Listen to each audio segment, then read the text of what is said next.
What's going on, everybody? Back again with another video, and this time we are looking at the Springfield Hellion, also known as the VHS2.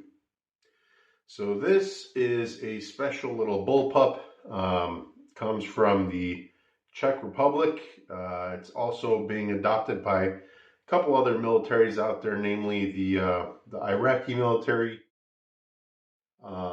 And there are some other Eastern European militaries that do use it in small pockets. So it's new.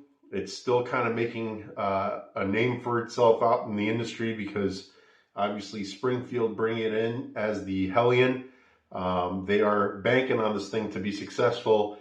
I think it's going to be very successful. In fact, I think that this is the best bullpup that I've ever owned and shot. And I'll tell you guys why I think that is. So let's go ahead and just kind of talk about some of the extras that are already on here, just so that you know.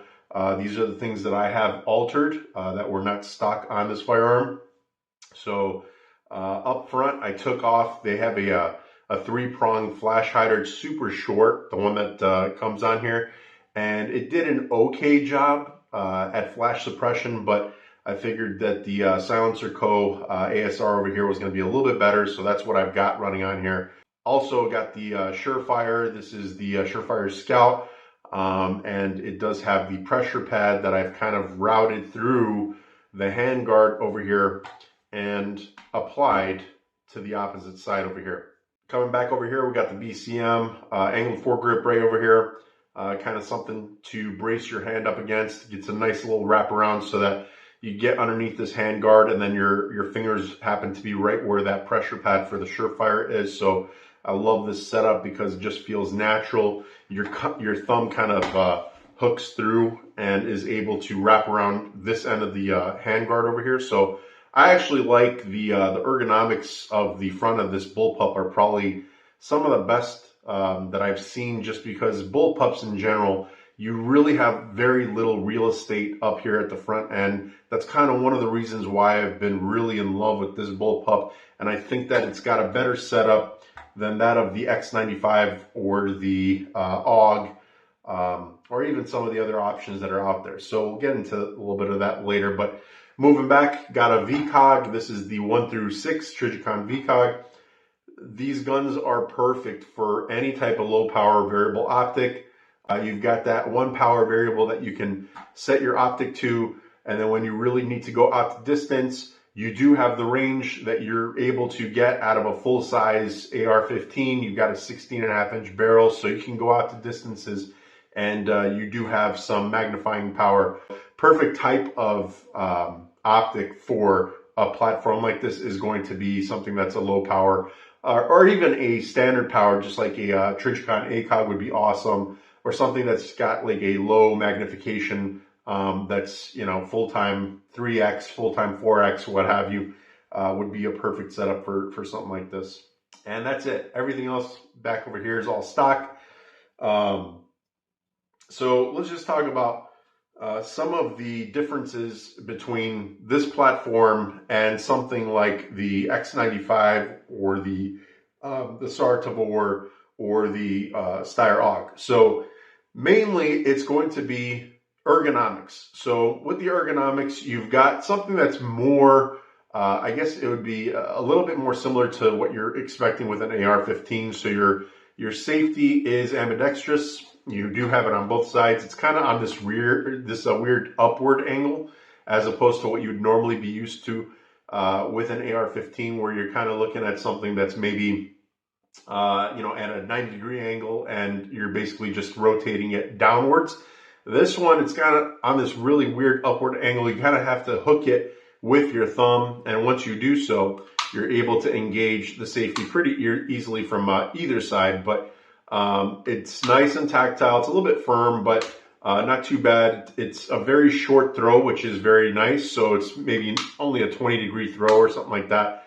Whereas, you know, with a traditional AR-15, you'd be looking like at a 90-degree angle throw, which is a little bit excessive. So a nice safety overall. I've got no problems with it, as opposed to something like the X95, which has something that's more it's going to be more like an AR-15 type of safety, a little bit more familiar, a little nicer than this one, if I must say. But in terms of, just kind of how it's placed in the short throw, it works really well. Your magazine release, it's in the perfect spot. It's right here behind the magazine. You simply just push it in and exit the magazine. It's a very natural type of hand motion when you're doing it. So obviously, most people that deal with bullpups either love them or hate them based on the fact that your operation is all going to be back behind your pistol grip. So some people just can't get used to it for whatever reason. However, for those of you that have messed around with other bullpups before, you're already used to this. So the fact that the magazine release is where you kind of see on every bullpup, and it's more of you're pinching and you're pulling it at the same motion, rather than having to, like for example with the Steyr AUG, you're having to push up on a lever that's up here and then having to pull down, which is a little bit more awkward, compared to this, where it's just it's like you're stripping it with your thumb already wrapped around the magazine, basically. So more natural. I like that. The bolt release is a little bit awkward. I've seen a lot of people, always mention the pinch, and you're supposed to pinch this, like literally wrap your knuckle and your thumb around this thing and pinch. I personally haven't been doing that. As I've been coming up with the magazine, I've tried to train myself to just use my thumb to push back on this. It is a little bit difficult at first, just because you need that leverage. You need to really ride high on the magazine when you're inserting it to have your thumb in the right place. But once you've kind of trained yourself to do so, you don't have to remove your hand away from the magazine to then go ahead and pinch this. It's just all one motion, very similar to the X95, where it's one motion. Once you put your magazine in, you've got that block, you pushing it up, and then it's releasing the bolt forward. Same kind of deal here. I don't know why they insist that this is a pinching motion that you need to use, but just so you guys know, you could train yourselves to just push this lever with your thumb once you insert the mag. So that's what I've been doing, and it's working out well for me. The fact that this thing has a stock that can actually be collapsed and extended is awesome. So the length of pull, I'm a bigger guy, but even for somebody that's smaller, that's going to need a little bit of a longer length of pull, you've got 4 different collapsing options over here, which is pretty cool. It's spring loaded too, so you don't have to worry about having to pull it out. It's just literally push this lever in, and as soon as you do, it pops right out. Very, very cool option. One that only this bullpup offers. So again, one of those nice things that you see on this that you don't see on any other. Another thing you see on this that you don't see on any other is, a pair of iron sights that are absolutely awesome out of the box. There's zero need to upgrade to anything else, because these are metal. They're extremely solid.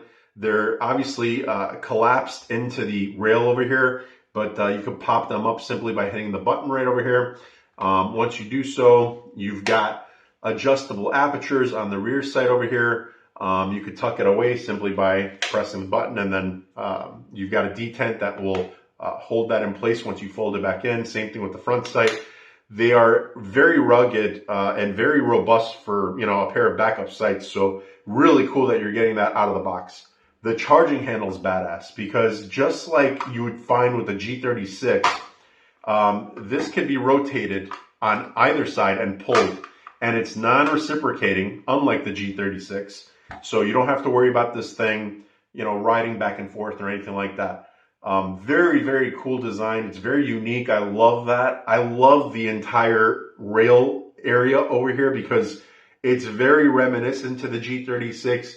It gives you a little bit of height, unlike what you get with the Tavor, where you've got a really flat rail that's basically in line with your shoulder. So you really need an elevated optic in order to not slouch down in an awkward position in order to get a good line of sight with your optic. With this, because it's elevated, it's just sitting at the perfect height for whatever optic you end up putting here. You don't have to get a crazy riser in order to actually properly view your reticle. So I love the rail design, like I said. I love the fact that this is another short stroke piston system. It is adjustable for a suppressor if you choose to put a suppressor on here. Another unique feature that not every Bullpup has. It's a really good suppressor host. Unfortunately, I won't get to see that because I live here in the not so free state of Illinois. However, you do have this handguard section here. You got M-lock slots basically at the 3, 6, and 9 positions. You could attach any type of accessories that you need to that are M-lock compatible, or you could throw a rail on there and then get anything that's pick rail compatible. You've got QD mounts all over this freaking thing. So you've got them back over here at the stock, you've got them right here at the back of the rail, and you've got them here at the front of the handguard. The only negative about this handguard that I can tell you right off the bat that I've noticed is that there is no type of heat suppression. That's like, there are no heat guards or heat shields underneath this handguard. So once you've fired a few shots rapidly through this, it does tend to heat up, smoke up a little bit. So far, the handguard itself being completely polymer, not a lot of that heat translates, to making it hot, too hot to handle on your hand or anything like that.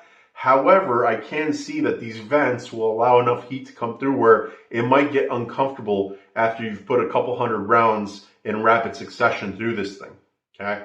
So just kind of something to keep in mind. Breaking it down is super easy. You've got very much, again, reminiscent of the G36. You've got these push pins. They're captive, so you're basically just pushing them through. They are captive on the other side. You pop the stock section that comes right out. With the stock comes out your guide rod and your recoil spring. And then as soon as you do that, you can just literally pull the charging handle back, pull your bolt and carrier out, be able to clean that, pop it right back in the same exact way, and you're good to go with that pin being locked back in. So the reason why I feel like this is the best Bullpup platform currently, it is very, very soft recoiling. The ergonomics are excellent. The features that I mentioned that you do get with this Bullpup versus many others, if not all others, are going to set it apart. The fact that you still do have a pretty significant chunk of rail space to utilize for accessories up here up front is awesome. The fact that it's suppressor friendly, awesome. The fact that it's easy to take down, completely toolless. You don't need anything to take this down besides your fingers and just some cleaning products. Again, very awesome. You can even get into the hard to reach areas like the chamber area because the magwell itself can be removed with this little pin. So very, very well thought out, very thought out for the future.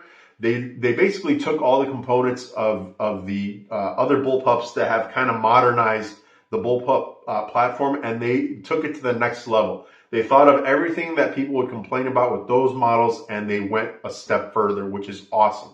The price right now, these are going, I've seen them right around the $1,600, $1,700 range, which is awesome because when I first picked this up, it was when they initially came out to the market. They were around the $2,500 range, which was a little bit too high. So I will say that where they're priced right now, it is very, very fair for what you're getting.